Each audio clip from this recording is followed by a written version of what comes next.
Hi, എല്ലാവർക്കും good morning. നല്ല മഴയുണ്ടായിരുന്നു. രാവിലെ എണീറ്റ് കുളിയൊക്കെ കഴിഞ്ഞ് വിളക്കൊക്കെ കത്തിച്ച് നേരെ അടുക്കളയിൽ കയറി ചോറിന് വെള്ളം വെച്ചു. പിന്നെ ഇന്ന് കാപ്പിക്ക് മൈദദോശ ഉണ്ടാക്കാമെന്ന് കരുതി അങ്ങനെ മിക്സിയുടെ ജാറിലേക്ക് കുറച്ച് മൈദ ആക്കി അതിലേക്ക് കുറച്ച് പഞ്ചസാരയും പിന്നെ ഒരു 3 മുട്ടയും ഒരു നുള്ള് ഉപ്പും മധുരം ഒന്ന് ബാലൻസ് ചെയ്യാൻ വേണ്ടിയിട്ട് ഒരു നുള്ള് ഉപ്പും ഒരു നുള്ള് സോഡാപ്പൊടിയും ചേർത്ത് മിക്സിയിൽ നല്ലോണം മിക്സ് ചെയ്തെടുക്കാം.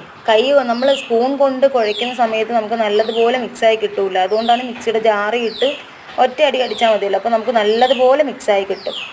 ദോശപ്പാനിൽ ചുട്ടെടുക്കാമെന്നാണ് കരുതിയത്. പിന്നെയാണ് എനിക്ക് ഓർമ്മ വന്നത് ദോശപ്പാൻ പണിമുടക്കിയിരിക്കുന്ന കാര്യം. പിന്നെ അപ്പച്ചട്ടിയിൽ വെച്ച് അപ്പം പോലെ ഉണ്ടാക്കാമെന്ന് കരുതി. കുഞ്ഞുങ്ങൾ പിന്നെ നമ്മൾ എത്ര ബുദ്ധിമുട്ടിയാലും അവർക്ക് കഴിക്കാൻ തോന്നുന്നത് മാത്രമേ അവർ കഴിക്കത്തുള്ളൂ അല്ലേ. പിന്നെ മണിക്കിട്ടാണെങ്കിലും അങ്ങനെ ഇന്ന കാപ്പി വേണമെന്നൊന്നും നിർബന്ധമൊന്നുമില്ല. നമ്മൾ ഉണ്ടാക്കി കൊടുക്കുന്ന എന്തുവാണോ അത് കഴിച്ചോളും. അങ്ങനെ വാശിയുള്ള ആളൊന്നുമല്ല. നമുക്ക് എന്ത് ഉണ്ടാക്കാൻ പറ്റുന്നു അത് കൊടുക്കും, അത് കഴിക്കും, അത്രയേ ഉള്ളൂ. ഇന്ന് ഉച്ചയ്ക്ക് അവൾ സ്കൂളിൽ നിന്ന് ചോറ് കഴിക്കാമെന്ന് പറഞ്ഞു. അതുകൊണ്ട് ഞാൻ കറികളൊന്നും വെറുതെ തിരിച്ച് ഉണ്ടാക്കാൻ പറ്റില്ല. അവൾ ചില ദിവസങ്ങളിലൊക്കെ സ്കൂളിൽ നിന്ന് തന്നെയാണ് ചോറ് കഴിക്കാറ്. ഇവിടെ നിന്നാണ് കൂടുതലും കൊണ്ടുപോകാറ്. പിന്നെ ചില ദിവസം എൻ്റെ അടുത്ത് ഇങ്ങോട്ട് പറയും, അമ്മ ഞാൻ ഇന്ന് സ്കൂളിൽ നിന്ന് കഴിച്ചോളാം എന്നിങ്ങോട്ട് പറയുമ്പോൾ ഞാൻ ശരിയെന്ന് പറയും. വല്ലപ്പോഴൊക്കെ സ്കൂളിൽ നിന്ന് കഴിക്കട്ടെ എന്ന് കരുതും. സാധാരണ ഇളയവൾ ഞാൻ എണീറ്റ് വരുന്ന ഉടനെ എൻ്റെ കൂടെ ഉറക്കം എണീറ്റ് വരാറാണ് പതിവ്. ഇന്ന് എന്തായാലും ഉറക്കം എണീറ്റില്ല. അതുകൊണ്ട് തന്നെ ജോലി ഒരു തടസ്സവും ഇല്ലാതെ നടക്കുന്നുണ്ട്. മൈദാമാവിൻ്റെ ദോശയൊന്നും ഞാനും മണിക്കിട്ടെണ്ണമൊന്നും അധികം കഴിക്കാറില്ല. കുഞ്ഞുങ്ങളുടെ ഇഷ്ടത്തിന് ഉണ്ടാക്കുന്നതാണ്. അവരിഷ്ടമാണല്ലോ നമ്മൾ കൂടുതൽ നോക്കേണ്ടത്.